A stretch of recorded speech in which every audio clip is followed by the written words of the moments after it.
Yo, what's the deal, fam? Sitting in the crib chilling, I came across this Joe Budden's clip. Check it out. Make sure you come back. Guru says Hove is the greatest of all time. This can't be debated anymore. I saw that and was like, well, when was this still being debated? We haven't debated that for a decade at Guru, least. nobody's debating this anymore. This conversation's not being had. At all. People Outside know. out. This is not debated. It's not really. All of the best rappers have said this publicly somewhere. Maybe except Nas. I don't know if I've ever heard him say that. But why would he say that? Yeah, I don't know if you'll ever hear that from He Nas. won't say that. He's Nas. Yeah. Or M. M said it. I Like don't know one if of I've them. ever- yeah, I don't know if I've ever I said doubt it. if those guys would necessarily say that, but everybody else should. Well, M probably wouldn't say it because M is Hove's age. That's what I'm saying. So M is Right. looking at, he Yeah. just looks at things differently. But the people that are supposed to say it say it. It's not up for debate anymore. My question to you, where do these narratives derive from? These dudes be talking like it's not even close. Now, everyone is, granted, you have your own opinion. I get that. But the question is, where do these narratives derive from?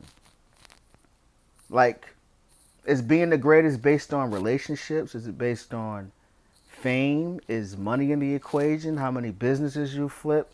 Like, what makes you the greatest rapper? Is it rapping, writing, reciting? Or is it the other things outside of music when these dudes be speaking that makes them feel as though what they state is law? Because when you think about it, Jay has a phenomenal discography, right?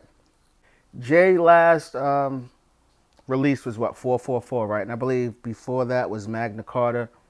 You can throw Everything Is Love in there. His Khaled collaborations have been what? I Got the Keys, Sorry Not Sorry with Nas, not really digging that either. Shining with Beyonce.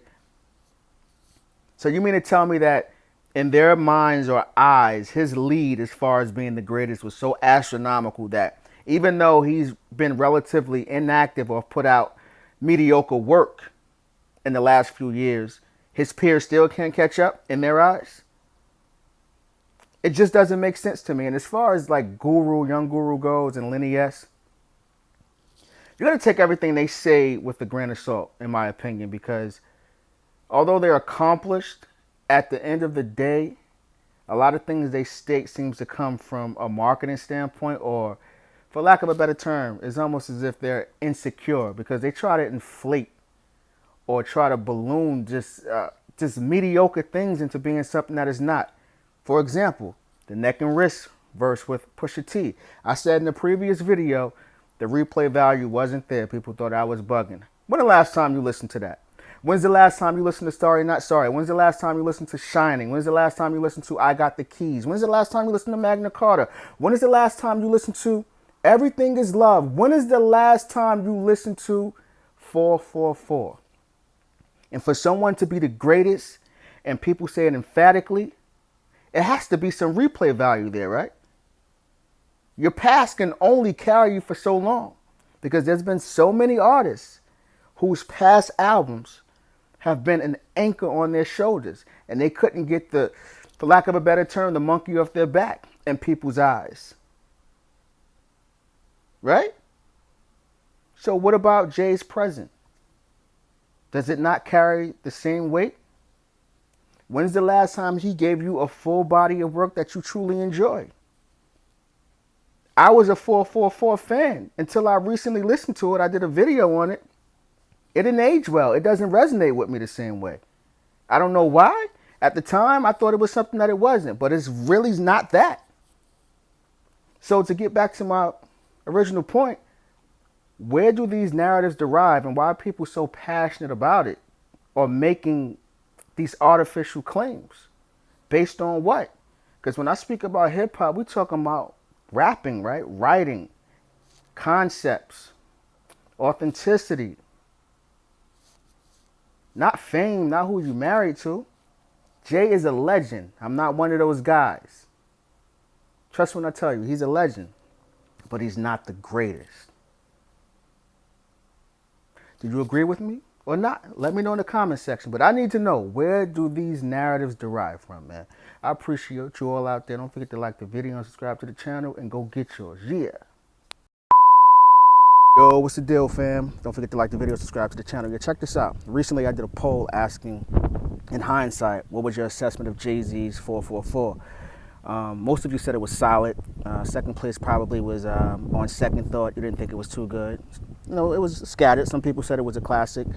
And my assessment is, after 5 years, I was a prisoner of the moment. Initially, I had it ranked very high in its discography, but now it's probably top 8. Now, that's not to say that it's a bad album, but the replay value isn't there for me. First of all, No ID is a legendary producer. I love his work, going all the way back to Common's Resurrection.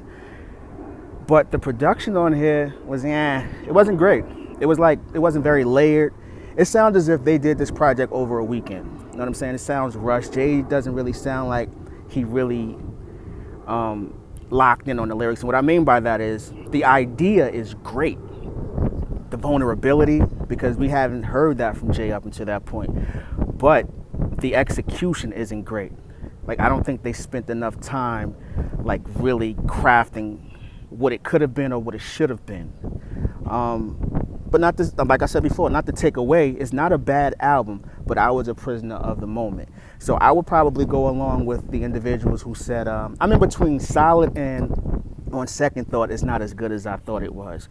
I will state that he found his footing and his groove somewhere in the middle of the album with Family Feud all the way down to Legacy. He seemed a bit more comfortable, and Marcy Me was like, that's him in his bag, you know what I'm saying? In and out of flows, the pocket, just playing around the beat, you know what I'm saying? Doing what Jay does. So in hindsight, once again, this album isn't as good as I initially thought it was. And that's okay. It's not a horrible album, but it's not one of his best albums, you know what I'm saying? Like, sometimes as viewers or listeners, sometimes we get caught up in the moment. I'm speaking for myself, you know what I'm saying, personally. And you listen back, because that's what replay value is all about, right? Because when your emotions are in it, whether it's a beat or a lyric, somebody say something you like, you amped at the moment. But when you revisit certain things, you be like, wow, maybe I've outgrown it, or maybe I knew a bunch of the stuff that he was stating already, but just the fact that he's never shared it before, it was surprising. And I was very receptive to it. Whatever it is, it's not one of my favorite Jay's albums. And I'm not one of them individuals that hate Jay. Jay is a legendary, iconic MC. But I'm seeing some polls and lists where people state this as a top 5 Jay album. And it's just not the case. There's not even a debate. It's not. That's just my honest assessment. Based on the poll, some of you feel the same way. But those who haven't did the poll, let me know in the comments section. Am I bugging? Am I overthinking the process? Do you agree with me? Either way, I appreciate you all out there. Don't forget to like the video, subscribe to the channel. And as always, as we stay here in the Eeze Experience, go get yours. Yeah.